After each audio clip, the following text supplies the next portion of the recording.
ইরানে নিরাপত্তা পরিস্থিতির অবনতি হওয়ায় তেহরানে অবস্থিত দূতাবাস সামরিকভাবে বন্ধ করেছে নিউজিল্যান্ড এবং কূটনৈতিকদের দেশটি থেকে সরিয়েও নিয়েছেন তারা। শুক্রবার নিউজিল্যান্ডের পররাষ্ট্র মন্ত্রণালয়ের এক মুখপাত্র জানান, কূটনৈতিক কর্মীরা বাণিজ্যিক ফ্লাইটে নিরাপদে ইরান ত্যাগ করেছেন। ইরানে অবনতিশীল নিরাপত্তা পরিস্থিতির কারণে তেহরান দূতাবাসের কার্যক্রম তুরস্কের রাজধানী আঙ্কারায় হস্তান্তর করা হয়েছে বলে জানানো হয়।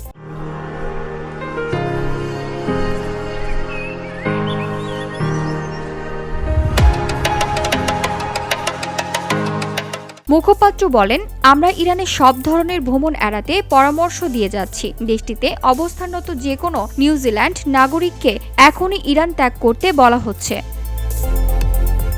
তীব্র যোগাযোগ সমস্যার কারণে ইরানে থাকা মানুষের জন্য পরিবার ও বন্ধুদের সঙ্গে যোগাযোগ করা কঠিন হয়ে পড়েছে বলেও জানান মুখপাত্র। তিনি সেখানে থাকা নিউজিল্যান্ড নাগরিকদের সুযোগ পেলেই স্বজনদের সঙ্গে যোগাযোগ করার পরামর্শ দেন।